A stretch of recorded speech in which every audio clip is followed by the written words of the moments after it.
Hello guys! Good morning sa lahat. So, natapos na po kami magbaba ng mga pangarga sa Estancia Iloilo.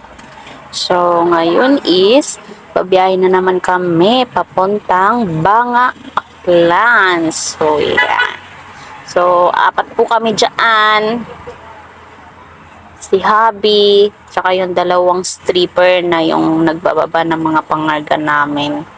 So, biyahe na kami ulit papuntang Bangaklan. So, yan. Enjoy lang po kayo mga idol sa panonood sa mga green grass at green na mga nakapaligid sa atin. Yan. Ganda talaga.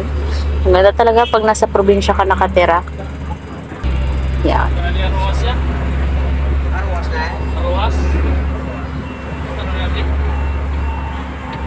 Arwas? Maraming kabundukan, maraming ka makikitang palayan. Diba, ang ganda lang. Ang ganda pag masdan, parang nakaka-fresh siya sa mata. Lalo na pag yung mga nasa ibang bansa ka, tapos years nang hindi ka nakaka-uwi sa probinsya nyo. Yan, panoorin nyo na lang po yan. Para at least ma-feel nyo naman yung probinsya. Ang ganda talaga. Green na green. Ayan. So, malayo pa yung babiyahihin namin. Tsaka, apat kami, wala pa talaga kaming tulog simula nakarang araw. So, mag 2 days na kami. Sige lang, sipag lang. Dahil kung walang sipag, walang laman ang tiyan, di ba guys? Pag nakatunganga ka lang, anong kakainin mo? Anong ibibili mo ng mga gusto mong bilhin, di ba? Kaya sipag-sipag lang. Ang swerte ko dyan kay Kasipag Tracker kasi kahit pagod na, nagagawa niya pang tumayo at magtrabaho. Yan. Hindi po siya pabaya. Kaya super proud ako dyan kay Kasipag Tracker. Yan. Diba? Ang ganda talaga.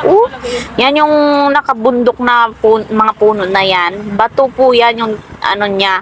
Pinapatungan na yan po nakikita po. Bato po talaga siya. Kaya sabi ko nga bato talaga.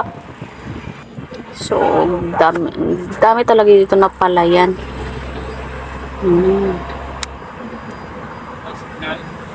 Magandang mga kabundukan. Kaya kasi gusto ko kasing sumama kasi gusto ko mag-explore. Diba guys? Mas maganda yung pag nasa biyahe ka, ang dami mong makukunan ng mga mga magagandang mga view. Lalo na't probinsya, ang dami mong makikita diyan pag dumadaan ka lang. Mga bundok. Ganda. So guys, enjoy lang kayo sa panonood ng mga view. Samahan nyo kami sa biyahe namin.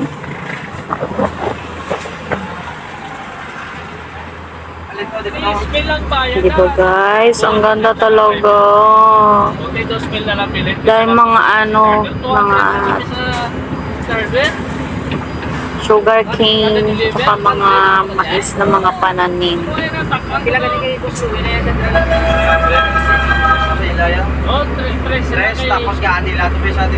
Ngayon lang po kami talaga nakadaan dito sa itong lugar na to.